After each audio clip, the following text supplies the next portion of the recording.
Until more supposed progressive leftists understand how basic economics works, and until more religious right-wingers realize there is no God watching over us, let alone sending Trump as the prequel to the second coming of Christ, until those two dynamics happen in American society, our choices for a president are bound to get worse and worse in the coming years.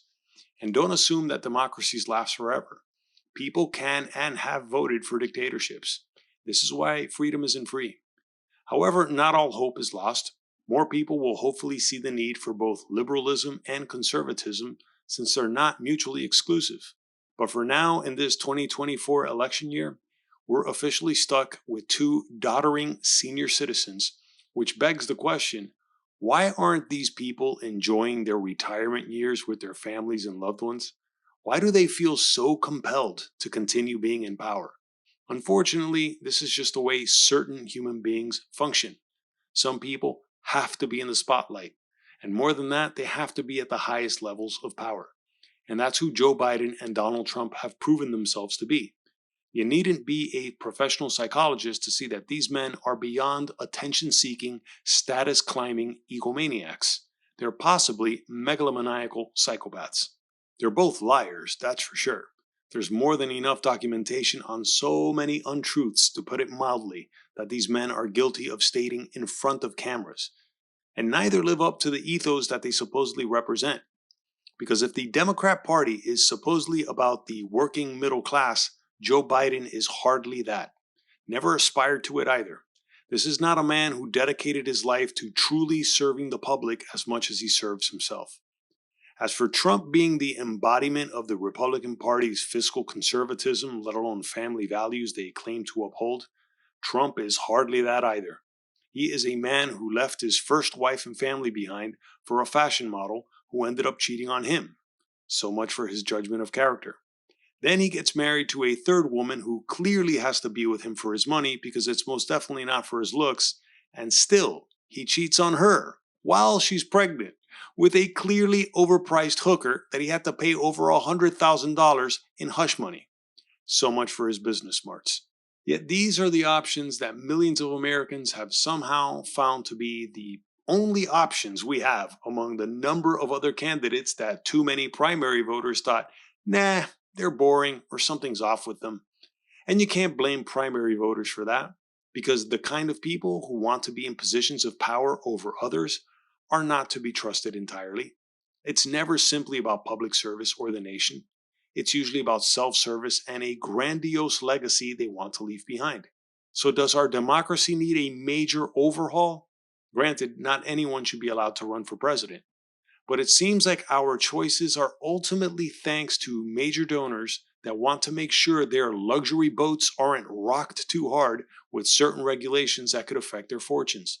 These are the people who want to be in the real positions of power, off in the background, pulling the strings. Depending on whether these major donors are supporting the Democrat Party or the Republican Party, the issues and self-interest that matter to some of these multimillionaires and billionaires don't always align with the rest of the country. It's hard to know to what extent people in the highest echelons of power truly want to help the middle and working class, or just keep them dependent.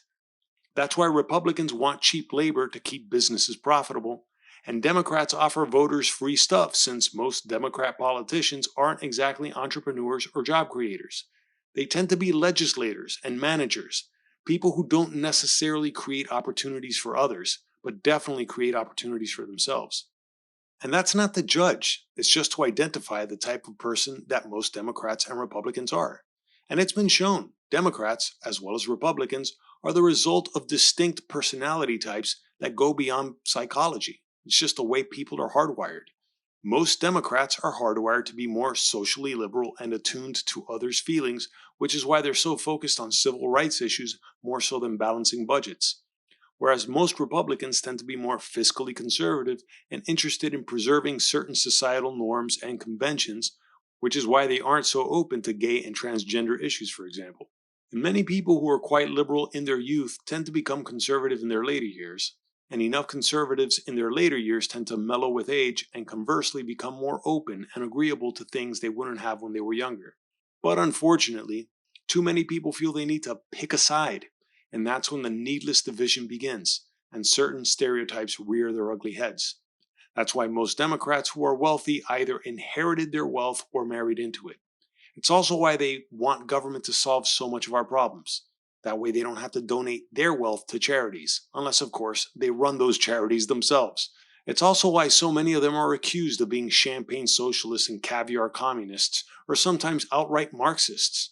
It's astonishing to learn how some of the grandchildren of the wealthiest families are avowed communists and are behind a lot of the social activism and agitation that divides and ultimately destabilizes society.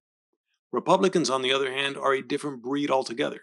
Sure, many of them are the entrepreneurs, job creators, and plain and simply more economically literate and numerate than most Democrats. However, most Republicans have a major blind spot: religion. Without making this under 10-minute video into a 5-season documentary series, it needs to be pointed out more often how all religions are false. In short, every single religion known to man and the tens of thousands of gods throughout recorded history are an unfortunate result of humanity's reflexively short-sighted thinking patterns that leads to counterproductive psychological coping mechanisms. And the level of religiosity that drives a significant voter bloc of the Republican Party nowadays claiming to be Christian nationalists, that can be scary. Namely to people like myself who grew up religious, but realized it's utter nonsense, and yet we're never cease to be amazed at how so many family, friends, and the rest of society cannot accept reality for what it is without some sky daddy holding their inner child's hand in a form of mentally arrested development. And this is revealed in the single issue that so deeply divides Democrats and Republicans: abortion.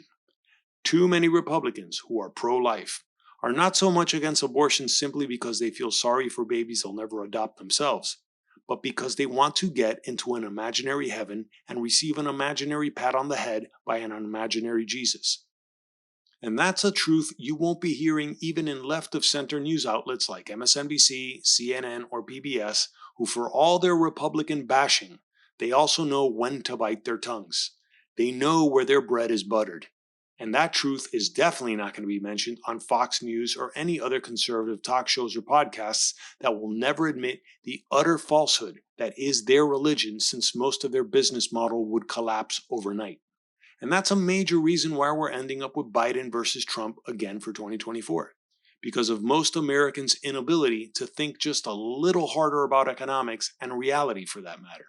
And to compound that problem, then there's the incapacity for many people to find the proper balance between a time and place to think liberally and be open to new ideas and empathize with other human beings who are different than them, and a time and place to be conservative and pragmatic and realize you can't feel sorry for everyone because tolerance has its limits. This is why societies tend to overcorrect certain issues, and sometimes over the course of years. At best they compromise, at worst they become civil wars. Which is a shame because everyone already is a little liberal and a little conservative at times. But here's the thing: while everyone is bound to be a little liberal and a little conservative throughout their lives, no one needs to be a card-carrying Democrat or a hardcore Republican. But this year in 2024, we're stuck with voting for either Biden or Trump again. At least for people who don't want to risk having their vote wasted on any other third-party candidates thanks to the limited voting options we have in this country. One small tweak worth considering to our democracy is ranked choice voting, since it would eliminate the false choice we get between only two parties, when in actuality you can vote for every party, just in terms of first choice, second choice, third choice, etc. As a matter of fact, it's not too late to try that for this very election.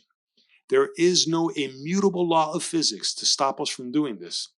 It's not an impossibility like stopping gravity or the passage of time. But there are too many donors and voters fixated on their political team's superhero, even if they're clearly past their prime and sell-by date. And that political force could be almost as unstoppable as aging itself. If I got anything wrong in this video, please let me know in the comments below. But if you enjoyed this video, please give it a like, subscribe to the channel, hit the notification bell for upcoming videos, and check out the links below for my original art and merchandise. And thanks for watching.